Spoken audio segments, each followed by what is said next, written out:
kabajamtoota daawwattoota hordoftootaa fi dhaggeeffattoota yookaan immoo deeggartoota waraana bilisummaa Oromoo keessattiyyuu qeerroo WBO Support Network dhaabbata jedhamu yookaan immoo peejii jedhamu fayyadamtanii akkasumallee bahaadhiyaan kaabaa kibbaanii biyya laaf biyya keessaatiin waraana keessan waraana bilisummaa Oromoo daawoo keessan waraana bilisummaa Oromoo gaachana keessan waraana bilisummaa Oromoo waraana sirna garboonfataa sirna naftanyaa sirna Abisiniyaa waggaa tokkoof yookaan jaarraa tokkoof walakkaa nu garboomse kana ofirraa kaasuuf waraana haleellaa diina irratti yeroo yeroon taasisaa jiru gargaaruudhaaf qabeenya qabdanirraa akkasumallee dafqa keessanirraa wareegama kaffaltanii maallaqaan illee ta'u kophee garaagaraa kan nu bittanii akkasumallee gara fuulduraatti illee deeggarsa garaagaraa kan nu gochuuf nu wareegaa jirtan hundi keessanii kabajaaf jaalala guddaa isinii qabna gara fuula duraatti taateen kun yookaan kanneen isin gochaa jirtan kun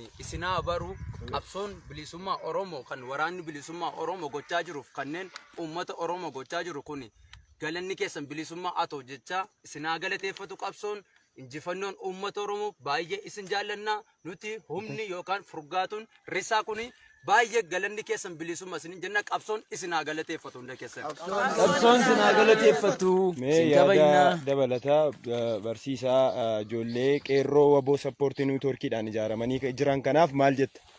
Ani egaa waan hin jedhu hin qabu akka kana bareennee kophee akka kana bareedu gumaacha akka kanaa kan nu godhanii isaanumadha argaa jirtu kophee isaanirra jiru kophee nurra jiru kophee ajaa'ibaa jechuudha. Waan isaan godhan otoo hin taane yaada isaaniitu guddaadha.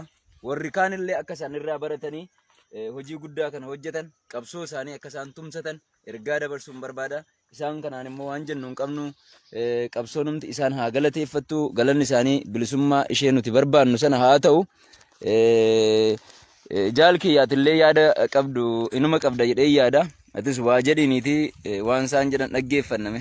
Eeyyee gaanillee qeerroo WBO Support Network baay'ee galateeffadhaa isaaniin illee qabsoon isaan galateeffattu akkasuma waraana bilisummaa Oromoo kaaba kibba baa jiran hundallee walitti qabanii kan gargaaranidha. Yeroo ammaa kanatti waan qaban irraa biyyaan baatanii gargaarsa kana waraana bilisummaa Oromoo bira dhaabbatanii gochuu isaaniitiif guddaa isin galateeffannaa guddaa galatoomaa qabsoon isinaa galateeffatu qabsoon Isinaa galateeffatu.